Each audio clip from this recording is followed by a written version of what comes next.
예, 오늘 우리 하나님 주시는 말씀은 고린도 전서 2장입니다. 고린도 전서 2장 1절에서 5절입니다.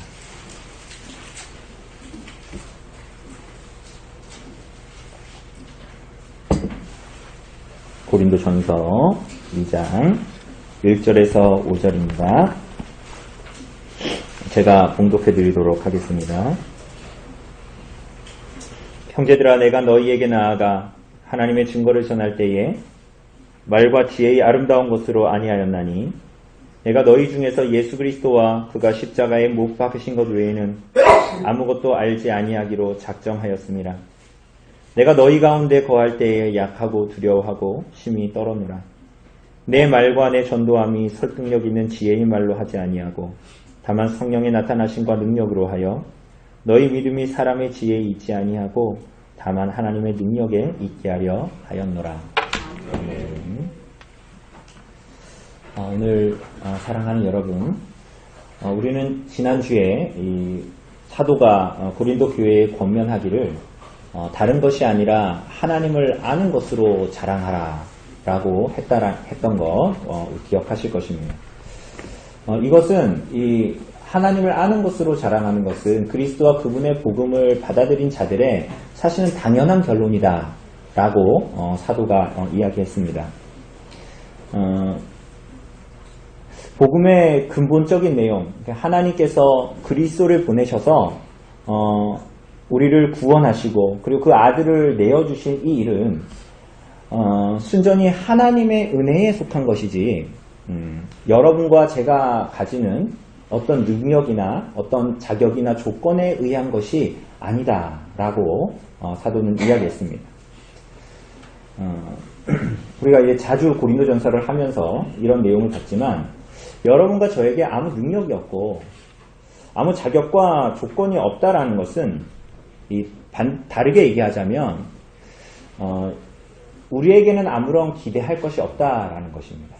그러니까 여러분과 저에게는 여러분과 제가 인생에 자랑할 만한 그리고 바울이 세상의 지혜라고 말하는 여러가지 내놓을 만한 여러가지 것들을 가지고 있어도 그게 뭐 외적인 것만이 아니라 내적으로도 내가 꽤 그럴듯한 윤리와 도덕적인 삶을 산다 하더라도 그것은 거룩하신 하나님 앞에 배설물과 같은 것이고 내놓을 수 없는 것이다 라는 것입니다.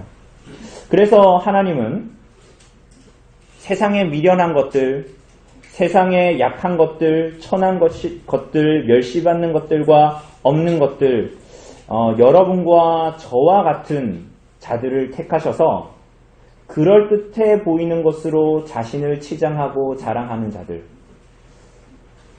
그래서 마치 자신들은 그리스도의 복음을 가질만한 조건과 자격이 있다라고 있는 것처럼 여기는 자들을 부끄럽게 하시고 수치스럽게 하시는 것이죠. 어떻게 말입니까?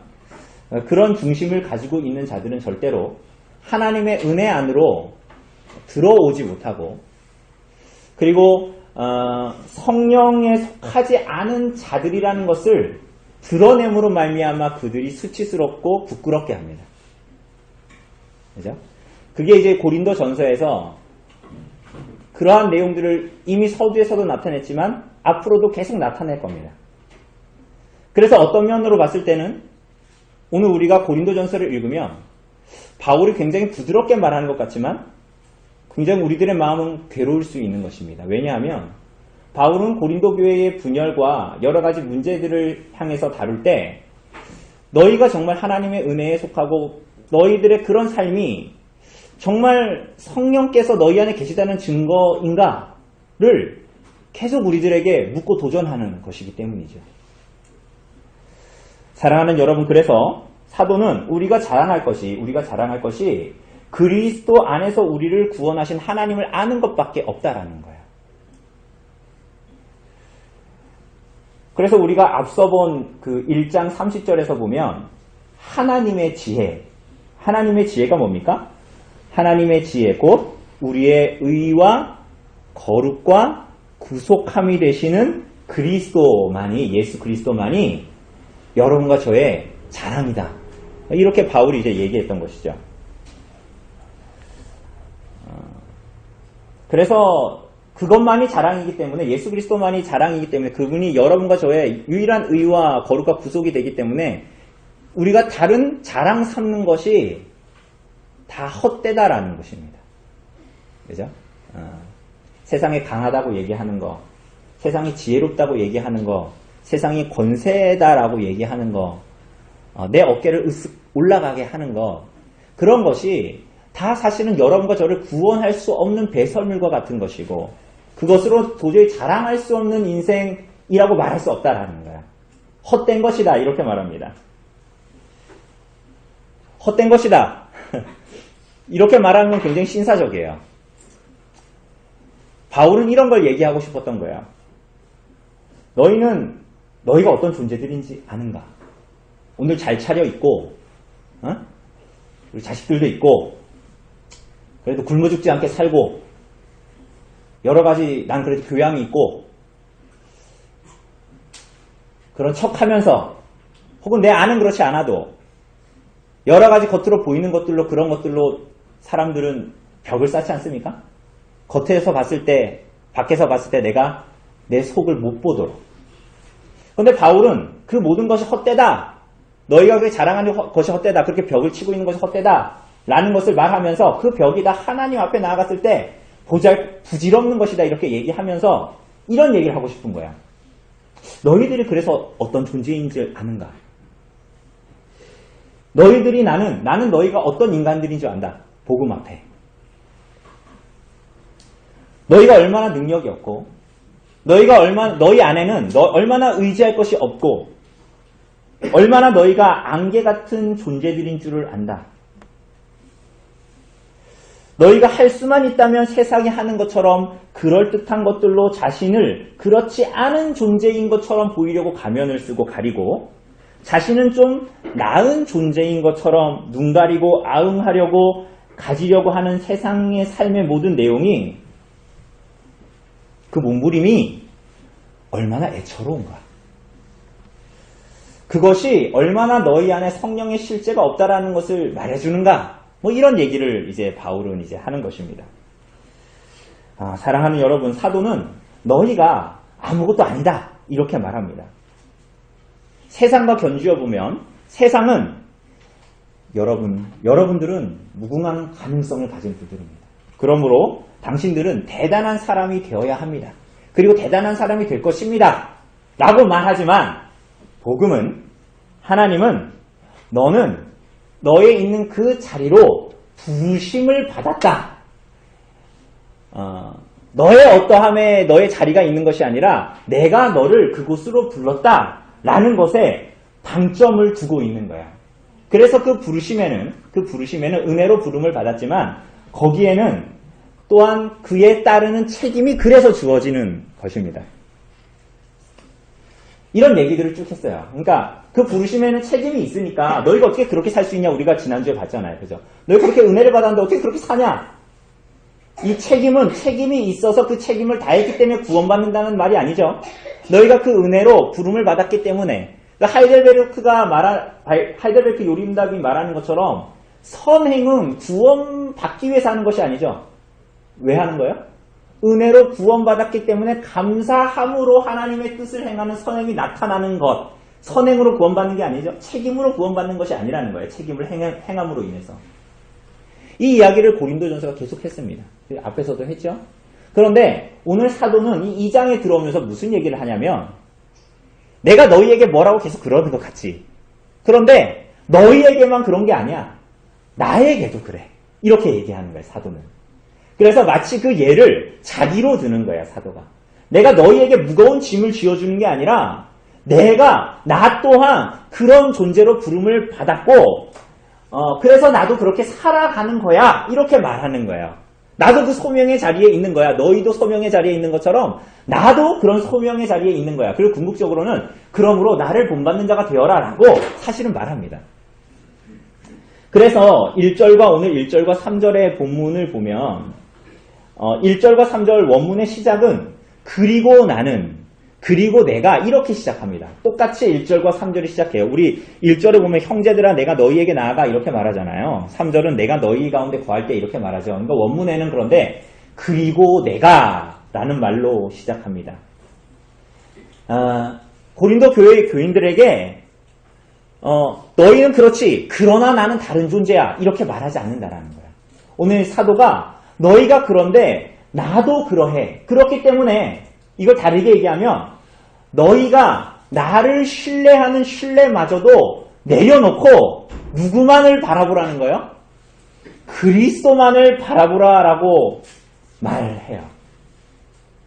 참 독특하지 않습니까? 그러니까 우리들이 사람의 자랑으로 치려면 세상의 자랑, 지금까지 말했던 세상의 자랑으로 치려면 사도는 이렇게 얘기해야 돼요. 당시에 있었던 이 소피스트들이나 궤변론자들, 웅변가들처럼 하려면 이렇게 해야 돼요. 야, 니네는 왜 그 모양으로 사냐? 응? 난 대단하지 않니? 뭐 이런 식으로 말을 해야 되거든요. 그런데 사도는 뭐라 그러냐면 너희가 약하지 나도 약해. 그러니까 너희가 신뢰할 바는 그리스도이시고 내가 아니야. 이렇게 얘기를 하는 거야.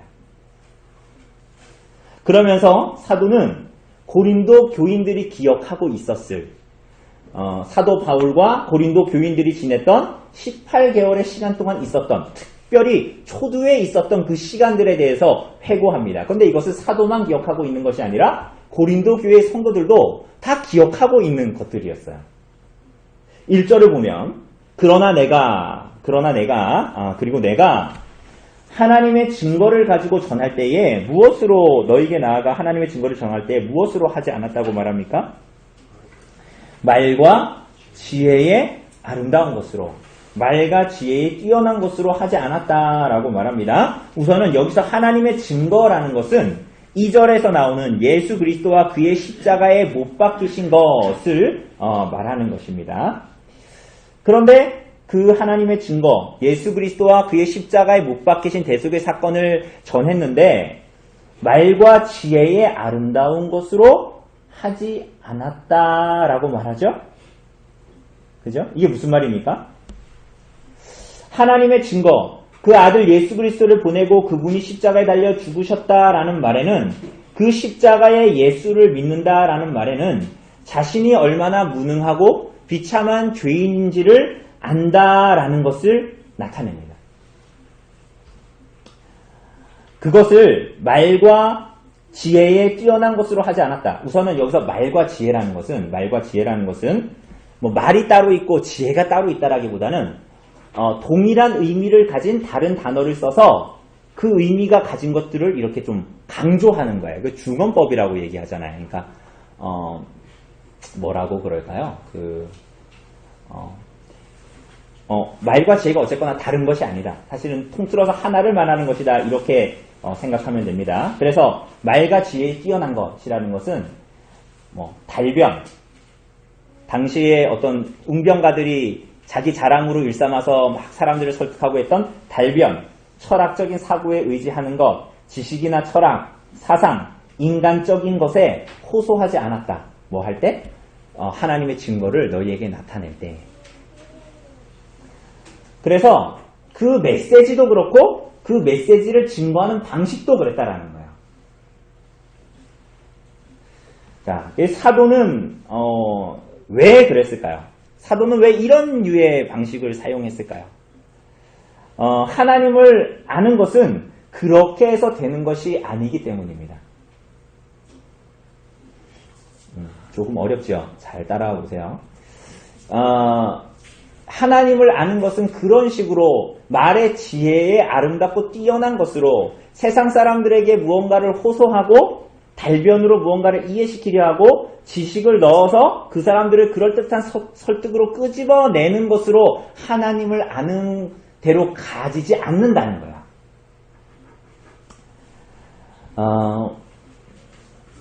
바울도 고린도 교회 성도들도 몇 년 전에 있었던 일들에 대해서 다 떠올렸을 겁니다.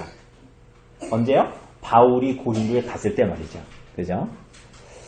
어쩌면 바울은 겉보기에도 보잘것없는 사람으로 보였을 거예요. 그래서 실제로 전하는 말에 의하면 그 사람이 대머리였고 키도 작았고 다리도 오다리였고 막 이런 얘기도 해요. 그리고 고린도 후서에 보면 심각한 질병을 가지고 있었던 것 같기도 합니다. 그래서 아마도 심각한 눈의 질환뿐만이 아니라 우리가 나중에 보겠지만 그 사단의 사자라고 스스로가 명명한 어떤 육체의 가시와 같은 것을 그 몸에 가지고 있었을 거다라고 생각하지요.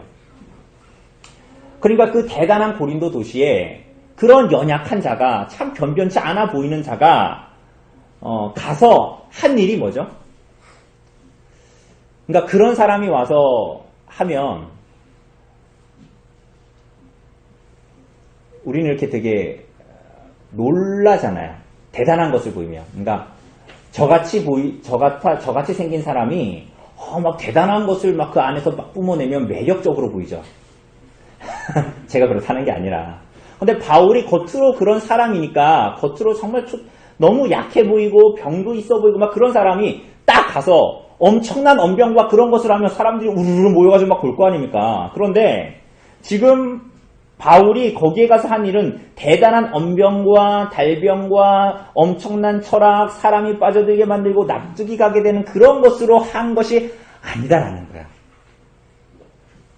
고린도는 어떤 도시였습니까? 우리가 이미 봤다시피 수많은 문화들과 문명들이 막 들어오고 그래서 신기잡다한 것들이 막 모여들고 그래서 며칠만 지나면 유행이 금세 바뀌어버리는 어떻게 보면 지금의 현대와 굉장히 비슷한 모습을 가지고 있는 도시였지요.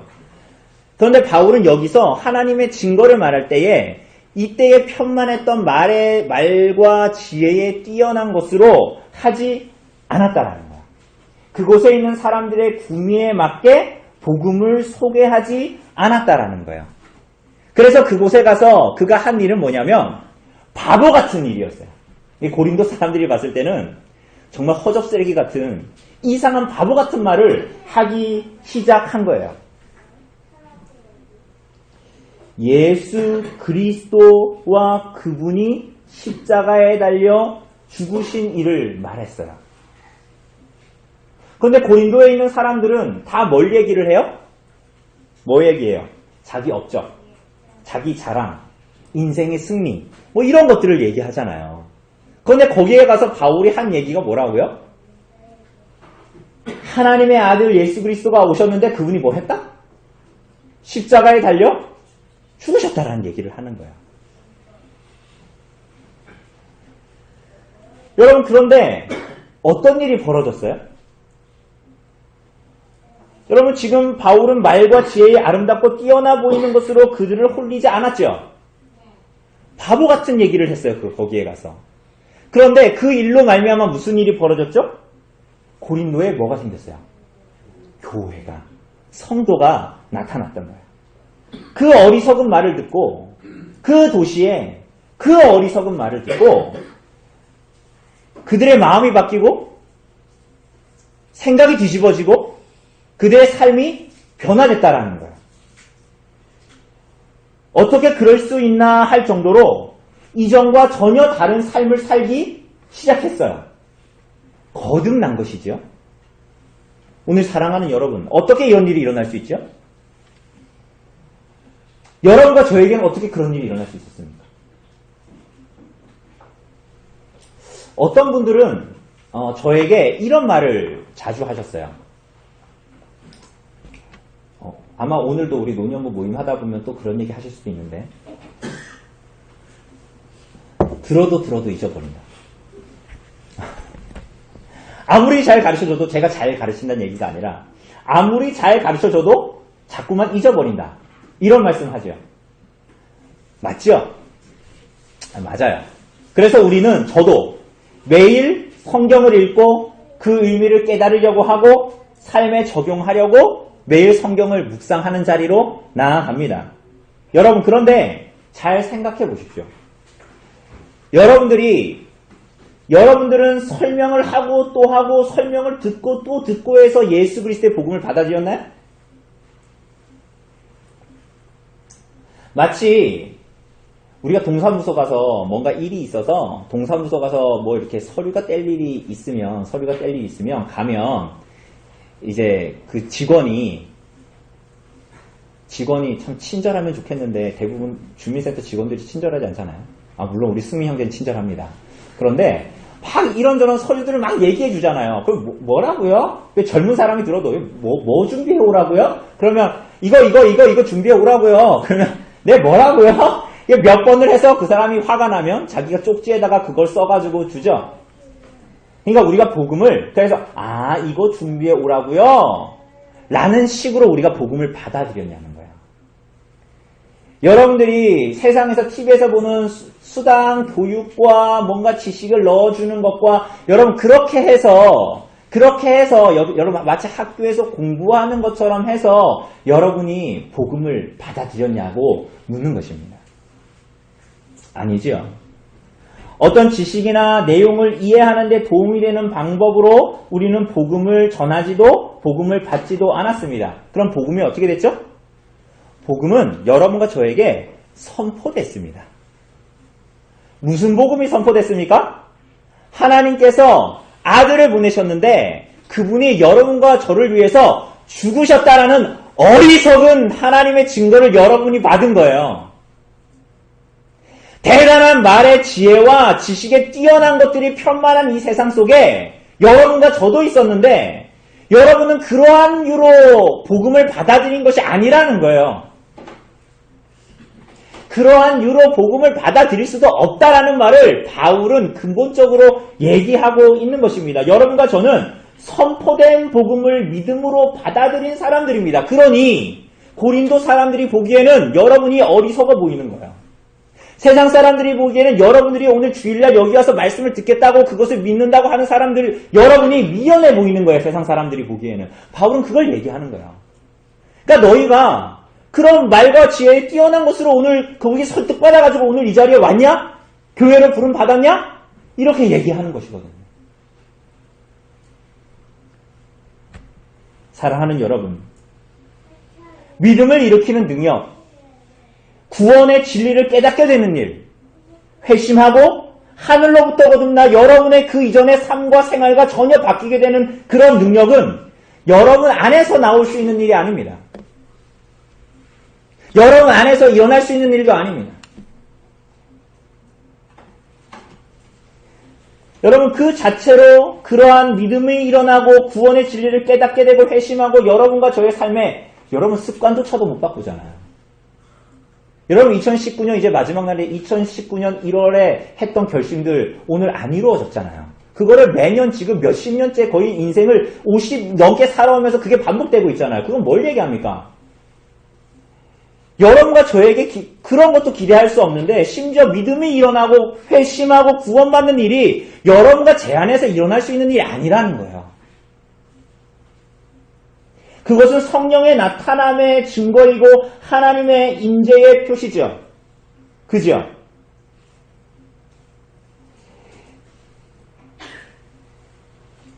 성령의 복음을 알아들었습니까?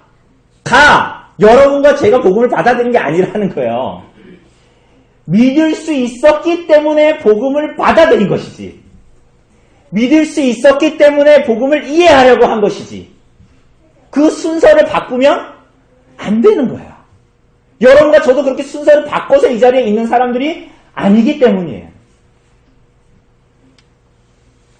여러분 그것이 하나님의 증거인 복음이고 복음의 선포 방식이기도 합니다. 선포의 방식도 그렇게 미련하다라는 거예요.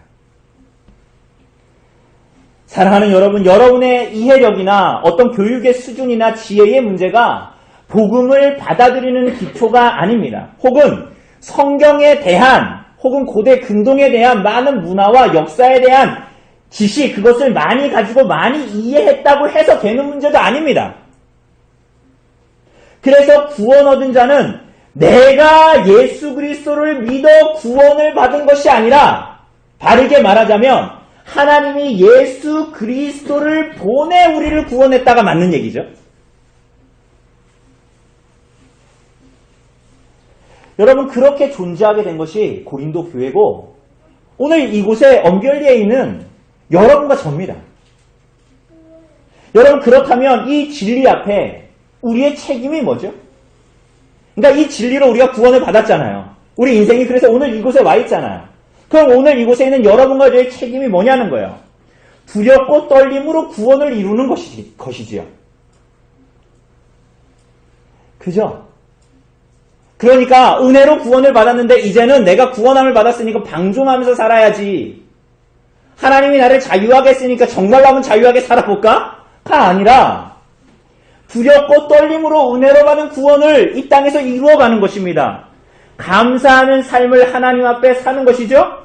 세상의 것들로 자랑하지 말고 하나님의 부르심과 말씀 앞에 성실하게 순종하는 삶을 살아가기 시작하는 겁니다. 하나님과 사람들 앞에 교만하게 행치 않고 겸손히 행하는 것입니다. 여러분은 복음을 믿음으로 받고 거듭나 하나님 앞에서 여러분의 구원을 두렵고 떨림으로 이루어 가면서 살아가고 계십니까?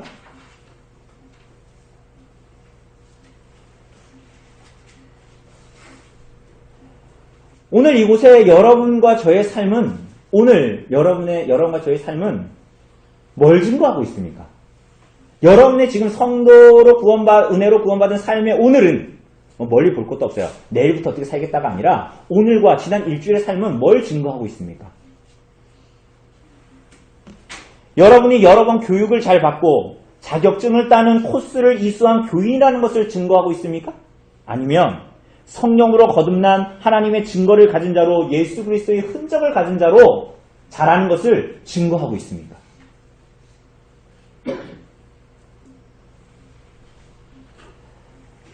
오늘 사랑하는 여러분, 사도는 이 믿음의 신비를 알고 있었기 때문에 말과 지혜의 아름다운 것으로 하기를 거부했습니다. 그래서 원문의 2절을 보면 원문은 왜냐하면 이렇게 시작해요. 2절은. 그러니까 바울은 오직 예수 그리스도와 그가 십자가에 못 박히신 것 외에는 아무것도 알지 않기로 작정했습니다. 그렇게 사도는 자신의 지혜와 자랑이 오직 그분 안에 의와 거룩과 구속이라는 것을 붙들었습니다. 사도는 이 복음을 대중의 입맛에 맞추지 않았어요. 사람들이 받아들일만하게 그럴싸하게 복음을 만들지도 않았습니다. 그 결과 사도는 그 고린도인들 앞에 어떻게 서 있게 됐죠? 3절에 보면 또 그리고 내가 이렇게 됐어요. 여러분, 그리고 내가 이거 뭐라고요? 너희만이 아니라 나도 그 자리로 부름을 받았고 나도 그렇게 살아가고 있다 이 말을 한다 그랬어요. 그렇죠? 그래서 그리고 내가 그래서 어떻게 살았대요? 그리고 내가 너희 가운데 거할 때 어땠대요? 약하고 두려워하고 심히 떨었다. 사랑하는 여러분, 사도는 실제로 약했습니다. 사도는 복음 때문에 두렵고 핍박을 당했습니다. 심지어는 고린도 교회에 수많은 소피스들, 웅변가들, 사람들을 막 설득하고 이리저리 휘몰아가지고 사람들의 마음을 얻어서 명예와 돈을 추구하는 사람들이 있었기 때문에 그런 사람으로 보일까 하여 바울은 실제로 고린도에서 사역할 때 고린도 교회에서 생활비를 받지 않고 자기가 일을 해야 했어요. 스스로. 그래서 생활비를 자기가 스스로 마련해야 했어요. 텐트 메이커죠.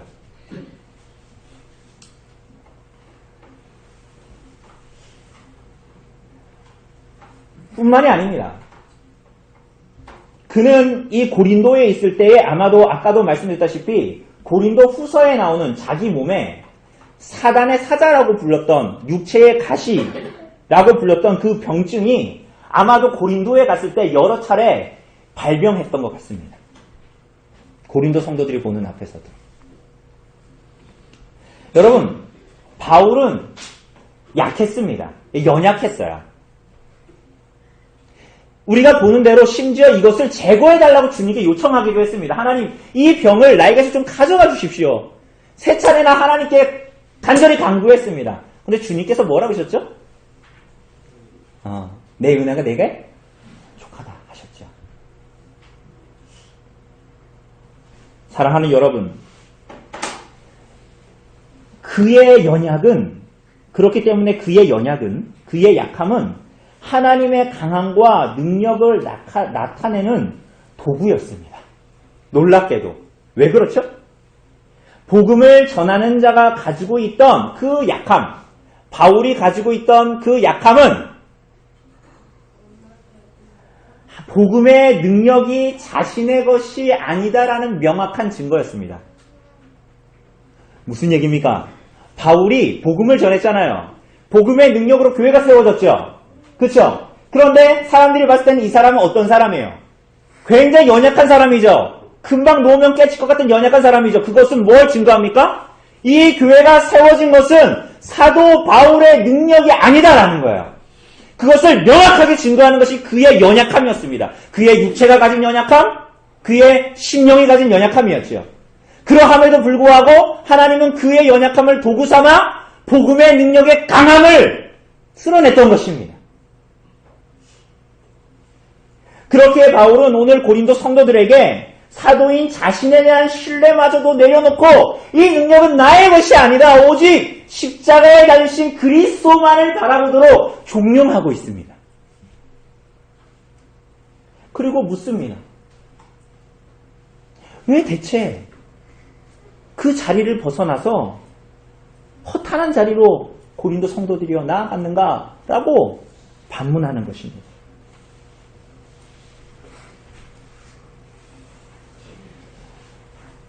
여러분, 이렇게 약함을 가진 성도는 그래서 자신의 약함을 자랑하는 삶을 살게 됩니다.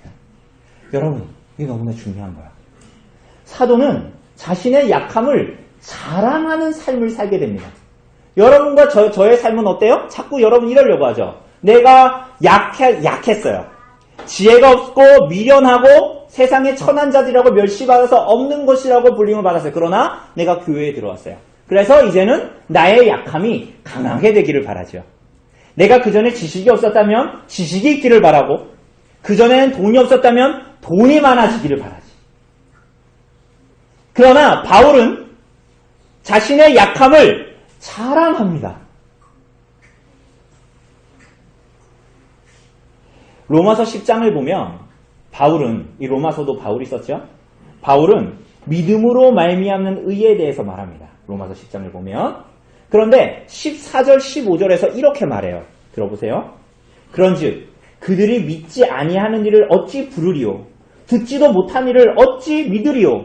전파하는 자가 없이 어찌 들으리요? 보내심을 받지 아니했으면 어찌 전파하리요? 기록된 바 아름답도다 좋은 소식을 전하는 자들의 발이여 함과 같으니라 라고 이사야서 52장의 말씀을 인용합니다. 그 복음의 소식을 전하는 자, 그러니까 복음의 소식을 듣지 못했는데 어떻게 믿겠냐는 거예요. 그래서 그 복음을 전하는 자들이 아름다운 자들이다. 우리가 이제 고린도 전서 이제 앞으로 또 보겠지만 초두에 보면 우리들이 어떤 자리, 얼마나 영광스러운 자리에 지금 부름을 받은 성도와 교인가를 말합니다. 정말로 로마서 10장도 정말 그 우리가 은혜로 부름을 받은 자리, 영광스러운 자리, 아름다운 자리에 와 있다라고 말합니다. 그런데 그 사람들에 대해서 뭐라고 말했습니까? 방금 15절에서 뭐라 그랬어요? 그들의 뭘 말했어요? 좋은 소식을 전하는 자들의 뭐라고요? 발이야. 그들은 발입니다. 발. 복음은 여러분과 저에게서 난 것도 아니고 고린도 교회가 있게 된 것은 사도의 능력도 아니고 오히려 그의 약함이 증명되었죠. 오늘 여러분과 제가 있는 것은 여러분의 자격과 조건도 아니고 어쩔 수 없는 죄인일 뿐이라는 것을 우리는 알지요. 그죠? 사도는 무슨 말을 하는 겁니까? 그 원인은 하나님이시고 우리는 뭐라는 거야? 발이라는 거야. 도구라는 거야. 발일 뿐이라는 거야. 하나님이 여러분을 왜 부르셨습니까? 하나님이 여러분을 쓰시는 이유가 뭡니까? 하나님이 여러분과 제가 가진 것을 쓰시는 것 같나요? 여러분들이 태어나면서 가지고 있었던 좋은 성품, 혹은 여러분들이 인생에 여러 가지를 투자하면서 얻게 된 재주, 학문, 아는 것, 기술, 실력, 그게 하나님께서 여러분과 저를 쓰시는 이유 같습니까? 정말 그런 것 같아요? 그럼 여러분들은 여전히 세상의 지혜를 붙들고 있는 것입니다. 여러분 정말 그렇습니까? 여러분과 저는 발일 뿐입니다. 우리가 가진 것은 그 정도뿐이고 심지어는 하나님이 불러주셔야 발입니다. 불러주셔야 발이에요. 발 겨우. 우리가 소유하고 있다라고 여겨지는 것들은 하나님의 은혜와 긍휼로 허락된 것들일 뿐이지 그것들이 무언가의 원인이 되지 않습니다. 그죠? 그것 때문에 하나님이 여러분을 부르는 것도 아닙니다. 여러분, 하나님은 저 길가에 돌들러도 아브라함의 자손으로 부르시는 분이십니다. 저 돌들러도 아브라함의 자손을 일으키실 수 있는 분이라. 사랑하는 여러분, 하나님을 여러분의 수준으로 여기지 마십시오. 자꾸 그렇게 하면 우리는 그리스도의 복음의 은혜로 들어와 놓고 거기 안에서 그 그리스도의 피값 주고 사신 교회에 머물러 있으면서 자꾸만 내가 받아야 할 대접이 무엇인지를 계산하고 다른 사람들에게 내가 소유한 무엇으로 생색을 내고 다른 이들에게 없는 어떤 것으로 드러내놓고 혹은 속으로 스스로 뻐기며 자랑하기 시작합니다. 그리고 그것을 고린도 교회로 가지고 가자면 고린도 교회의 성도들처럼 하나님의 나타나심, 자기를 특별하게 불러서 하나님이 특별한 지식을 주셔서 특별히 나를 이 교회의 신령한 자로 불렀다라고 오해하기 시작합니다. 사랑하는 여러분, 그렇지 않습니다. 교회는 그리스도의 몸입니다. 그렇죠? 주님께서 교회를 통치하십니다. 여러분, 그분 앞에 여러분 자신을 낮추십시오. 여러분이 주인이 아닙니다. 여러분의 지혜가 아닙니다. 4절에서 말하는 것처럼 바울은 내 말과 전도함, 곧 복음의 메시지와 선포를 지혜의 설득이 아니라 세상 사람들이 추구하는 설득의 기술이 아니라 5절이 말하는 사람의 지혜가 아니라 능력 있는 성령의 나타남과 하나님의 능력에만 있도록 했습니다.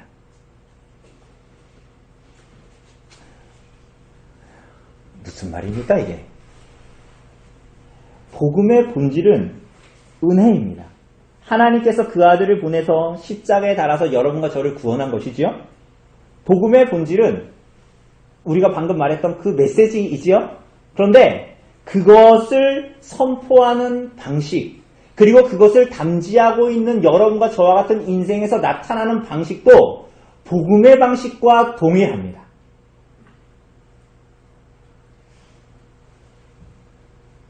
그리스도께서 십자가에 달려 죽으심으로 그분의 약하심으로 여러분과 저를 구원하셨죠. 맞습니까? 맞지요? 하나님은 여러분과 저를 발로 삼아서 도구 삼아서 여러분의 인생을 교회로 성도로 살아가게 하실 때 여러분들을 세상이 보기에 강함으로 나타내서 여러분의 소명에 합당한 부르심에 그것들을 행하도록 부르시는 분이 아니라는 것입니다. 그리스도가 낮아지셔서 이 땅에 오시고 십자가에 달려 죽으시는 그 약함을으로 믿게 된 모든 성도들의 그 복음을 받아들인 모든 사람들은 복음의 메시지와 동일하게 인생을 살아갑니다. 강해지고 높아져서 하나님과 그리스도의 영광이 드러날 것이라고 생각하지 않습니다. 말의 지혜의 아름다움과 뛰어남, 세상이 그렇게 추구하는 지혜의 설득, 사람의 지혜, 설명과 기술의 교육의 기술, 어떤 명제, 공식, 설득하는 기술이 아닙니다. 복음은 그렇게 전달되지 않습니다. 약함입니다. 약함. 그리고 거기에서만 증거되고 나타나는 하나님의 강함입니다.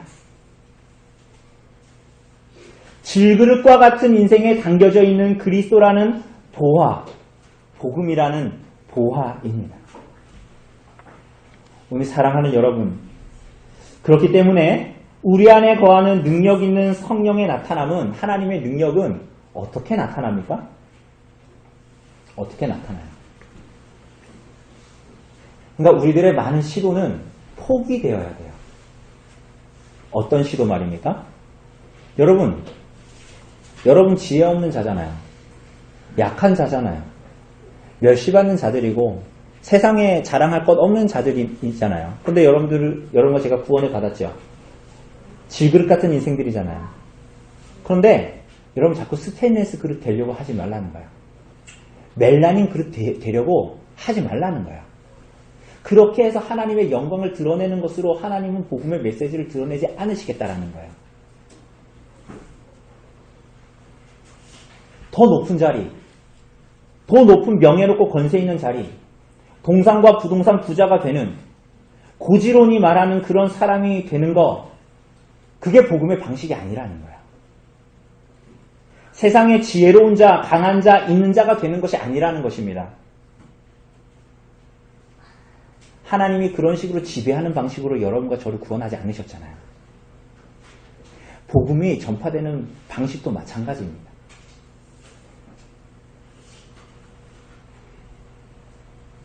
더 강한 자가 되는 것이, 여러분 예수 믿고 더 강하고 더 잘 되는 것이 여러분 안에 성령이 있다는 증거입니까? 여러분 정말 성경이 그렇게 가르치던가요? 여러분들이 예수 믿고 나서 세상에서 말싸움 누구한테도 지지 않고, 여러분들이 가지고 있는 기술과 재능으로 싸우는 거 누구한테도 지지 않고, 자존심 싸움에서 이기는 거, 여러분 이게 성령의 나타남의 증거라고 성경이 언제 말하던가요? 그렇게 말했습니까? 그렇지 않죠. 여러분, 자신의 지혜를 부인하고 능력을 부인하는 것입니다. 여러분, 그것이 교회와 성도가 부름을 받은 자리입니다. 여러분, 고린도 교회로 돌아가 봅시다. 고린도 교회는 성도들이 자기가 방언을 받았다, 신유의 은사를 받았다, 환상을 봤다라는 것으로 자랑했습니다. 그리고 그렇지 않은 자들을 짓밟고 자기가 더 우위에 있다고 점하고 자랑했습니다.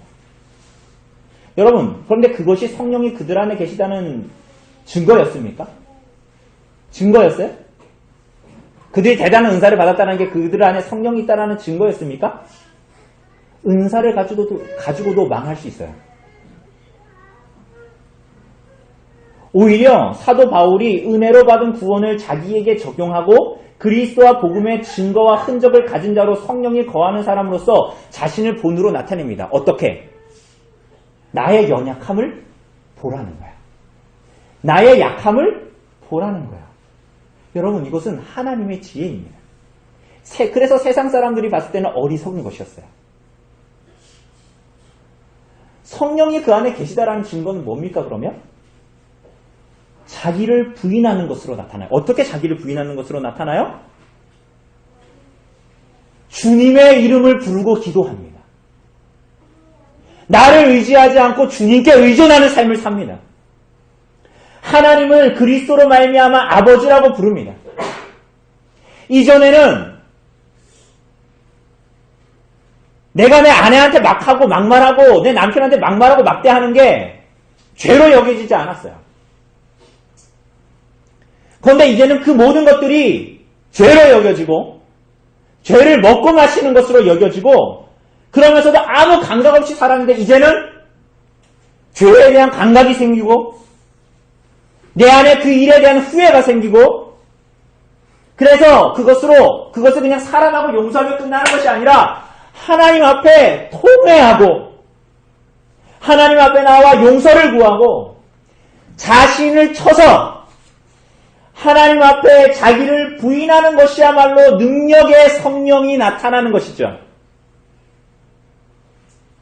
그리스도의 복음이 그 안에 있다는 증거겠지요.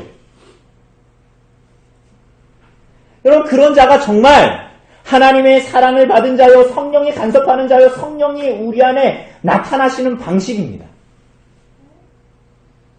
그래서 바울은 약함을 택합니다. 참된 성도들은 연약함을 택합니다. 복음의 방식 때문에 줄이는 자리, 핍박을 받는 자리, 나의 당연한 권리를 얻지 못하는 자리, 그래서 예수 그리스도의 영광을 더 사모해서 나의 자리가 어떻게 되든 상관하지 않는 자리로까지 가게 됩니다. 여러분, 그것이 그리스도 때문에 자기를 부인하는 자리, 질그릇에 담긴 그리스도의 보화와 영광을 드러내는 성도의 삶의 자리입니다. 여러분과 제가 가야 하는 골입니다. 목표입니다. 그러므로 오늘 사랑하는 여러분을 부르신 이유는 세상에서 옆집처럼 잘 사는 자로, 강한 자로 살기 위해서 부름받은 것이 아니라는 것을 기억하십시오.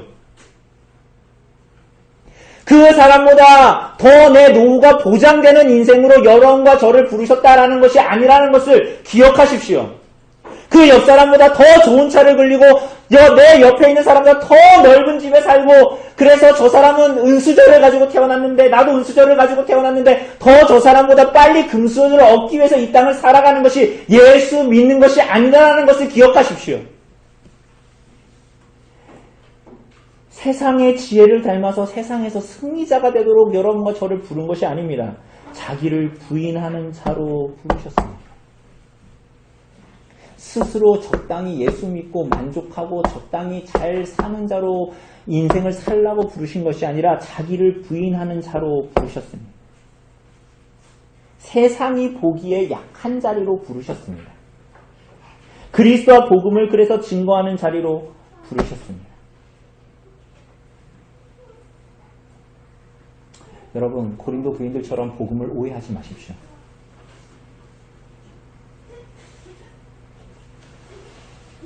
하나님은 연약한 여러분의 인생의 자리로 부르셔서 그 자리를 떠나도록 부르시지 않았습니다. 그 자리를 약하고 미련하고 없는 자의 자리를 떠나지 않도록 부르셨습니다. 오히려 그 자리에서 나의 부르심의 소명이 무언가를 알도록 부르셨습니다. 그래서 초대교회의 노예들은 그 자리를 벗어나려고 하지 않았던 것입니다. 그리스도를 믿고 나는 이제 나는 자유인이 될 거라는 소망으로 그들의 인생을 살지 않았습니다. 그래서 사도는 서신서에서 뭐라 그러죠? 너희 상전을 그리스도를 섬기듯이 섬겨라. 이렇게 말하는 거예요.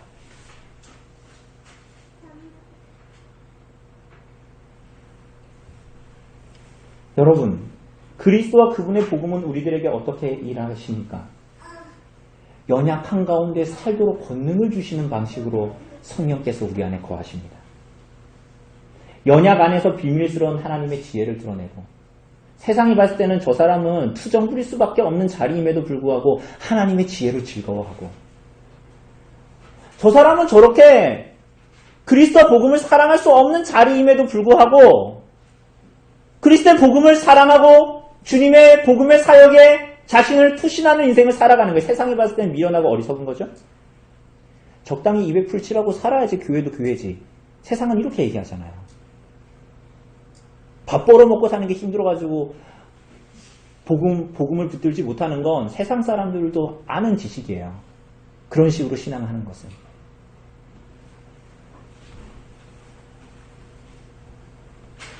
여러분, 우리들의 두려움과 덤 속에서 우리에게 의존하지 않고 그리스도에게서만 나오는 교회의 경건과 능력을 붙들고 살도록 여러분과 저를 부르셨습니다. 사랑하는 여러분, 이게 성령 안에 거하는 거예요. 여러분, 이게 여러분이 신자인지 아닌지를 교인 명부에 기록되어져 있는 교인 말고 여러분들이 정말 참된 신자인가를 성령과 함께 동행하시고 성령이 여러분 안에 거하시는가를 확인할 수 있는 리트머스 종이 같은 거라는 거예요. 확인할 수 있는. 여러분들이 예수 믿고 나서 병이 나았냐? 예수 믿고 나서 돈이 많아졌냐? 이런 게 아니라는 거예요. 세상의 지혜들로 다른 것들로 확인하려고 하지 말고 여러분 안에서 이것을 확인하라는 거야. 여러분 안에 자기 부인이 있는지, 그래서 성령 안에 거하는 것이 여러분 안에 있는지, 여러분 이것이 그리스도를 통해서 하나님께서 우리 안에 일하시는 방식입니다. 여러분 기억하십시오. 여러분 이것이 그리스도 안에서 여러분들이 하나님 안에 있는가를 확인할 수 있는, 그리스도 안에 여러분이 있는가, 성령 안에 여러분이 있는가를 확인할 수 있는 리트머스 종이입니다. 그리고 하나님께서는 여러분과 저를 그리스도께서 하나님 앞에서 자기를 부인하셨듯이 십자가에 죽으시기까지 순종하신 것처럼 우리의 약함이 하나님의 강함으로 드러나도록 자기를 부인하라고 이 땅으로 부르셨습니다. 그래서 주님께서 제자들에게 뭐라 그러셨죠? 누구든지 나를 따라오려거든 자기를 부인하고 자기 십자가를 지고 나를 좇으라. 바로 이 삶이 그리스도의 소명, 그리스도의 우리를 부르심이었습니다. 여러분의 삶에 어떻게 응답하며 살고 있습니까? 어떻게 성도로 응답하며 살고 있죠? 어떻게 그리스도의 교회에 속해 있으면서 어떻게 반응하며 하나님 앞에 응답하며 오늘 살아가고 계십니까? 하나님을 믿고 교회를 다니고 그러면서 고유한 자신의 삶을 세상적인 시각과 방식으로 가꾸며 살아가는 것은 자아 성취의 삶이지 자기 부인의 삶이 아닙니다. 착각하지 마십시오. 우리의 삶의 자리에서 그리스도를 위해 자신을 버림으로만 생명을 얻게 되는 것입니다. 그러한 책임이 참된 성도들에게 주어져 있는 것입니다. 그것으로 확인하도록 우리를 부르신 것이고 성령을 허락하신 것입니다. 그리고 그 약함으로 구원하신 그리스도와 같이 우리가 우리 자신을 부인하는 성도로 교회로 살아갈 때 하나님께서 능력 있는 방식으로 복음으로 일하시기 시작하시는 것입니다. 여러분, 오늘은 자기 부인에 대한 찰스 스펄전 목사님의 말로 오늘 설교를 마치려고 합니다. 스펄전 목사님은 자신을 부인하는 삶에 대해서 이렇게 말했어요. 그것이 자기가 소멸되는 달콤한 느낌이다. 이렇게 말했어요. 뭐라고요? 자기 부인의 삶이 뭐라고요? 자기가 소멸되는 달콤한 느낌이다. 그 얘기했어요. 그러면서 이렇게 말했어요. 들어보세요. 이제 나는 모든 기도 제목을 하나로 집중시켰습니다. 그것은 바로 이 제목입니다. 곧 나에 대해서는 죽고 온전히 그분을 위해 살게 되기를 구하는 겁니다. 내가 보기에는 다음의 상태가 인간이 다다를 수 있는 최고의 단계입니다. 곧 그 단계가 뭐냐?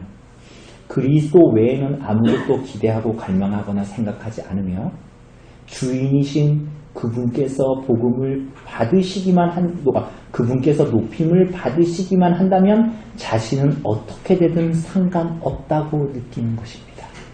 뭐라고요? 주인이신 그분께서 높임을 받으실 수만 있다면 자신은 어떻게 되든 상관없다고 느끼는 것입니다. 사랑하는 여러분, 오늘 TV만 틀면 내노라 하는 설교자들이 TV에서 나옵니다. 유튜브만 보면 내노라 하는 말쟁이들이 나와서 말을 하고요. 가르침을 주는 이 시대, 이렇게 말씀이 쓰나미처럼 몰려오는 이 시대에 왜 여러분과 저는 이렇게 가랄까요? 왜 우리는 끊임없이 뭔가 물 웅덩이를 찾아다니는 사람처럼 목말라 할까요?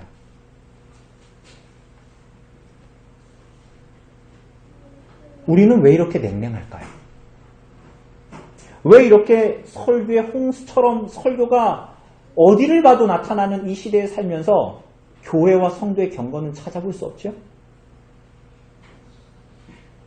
고린도 교회는 바울과 아볼로와 브리스길라와 아굴라라고 불려져 아볼로 그리고 브리스가와 아굴라로 불려지는 당대의 수많은 이 믿음의 사람들, 성경에도 나타나는 이 믿음의 사람들이 다 거쳐갔음에도 불구하고 왜 이 교회는 추락하고 있습니까? 예배당이 없었나요? 돈이 없었나요? 설교자가 없었나요? 아니지요. 자기를 부인하는 사람이 없었다. 수많은 설교를 들으면서도 그것을 자기에게 적용시키는 사람이 없는 거예요. 수많은 설교를 들어도 자기를 부인하는 그리스도와 복음을 사용할 줄은 알고 자기 만족으로 사용할 줄은 알았지 자신의 약함으로 그리스도와 복음의 강함을 드러내려고 하는 사람은 아무도 없었던 것입니다.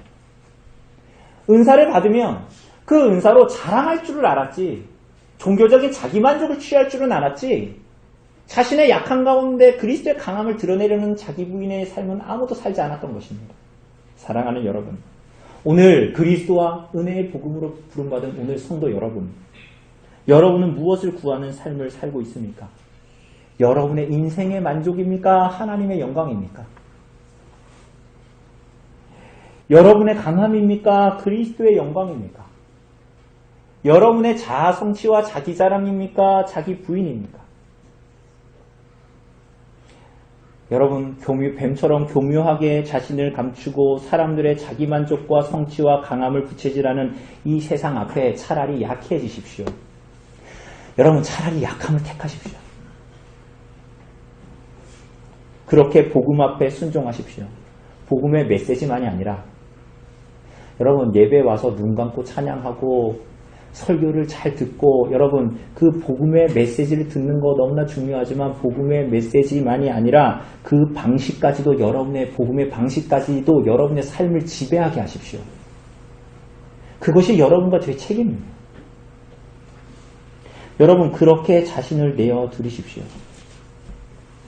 그리고 여러분의 인생이 질그릇 같다라는 거 기뻐하십시오. 그 질그릇이 더욱 깨져서, 여러분의 인생이 더 깨져서 그 안에 그리스도, 그 안에 담긴 보화이신 그리스도가 발견되게 하십시오. 질그릇이 깨져야 보화가 보일 거 아닙니까? 그거 더 단단한 스테인레스로 만들고 뚜껑 만들어서 덮을 생각을 하면 안 됩니다. 여러분, 그것을 소원하십시오. 세상에 미친 소원들처럼 더 단단하고 좋은 그릇이 되려는 시도를 멈추십시오. 여러분은 여러분 자신에게서 답을 찾을 수도 없고 자기 자신에게도 의사가 되려고 하는 그것을 포기하십시오. 여러분과 저는 그런 존재가 아닙니다.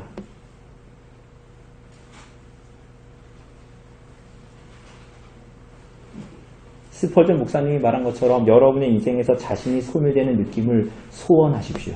세례 요한처럼 그는 흥하여야 하겠고 나는 쇠어야 하리니라는 궁극적인 소원이 여러분을 지배하게 하십시오. 그렇게 예수 그리스도와 그가 십자가에 못 박히신 것 외에는 알기로 작정하십시오. 그러한 성령의 나타남이 여러분 안에 증거되기를 바랍니다. 그래서 여러분의 삶에 그리스도를 닮은, 그리스도와 십자가로 말미암는 흔적과 약함이 여러분의 삶의 구석구석에서 나타나서 여러분의 인격과 여러분의 직장과 여러분의 가정과 여러분의 말과 여러분의 행동 하나하나에서 누구를 대하든지 간에 그 그리스도의 흔적과 그리스도 말미암은 그 약함이 여러분의 삶의 곳곳에서 나타나서 하나님의 영광만이 밝히 드러나는 약함을 가진 질그릇으로, 그리고 그 안에 있는 그리스도라는 보화로 만족하는 인생으로 살아가도록 성령께서 여러분과 저를 도우시기를 간절히 바랍니다. 이 시간 잠시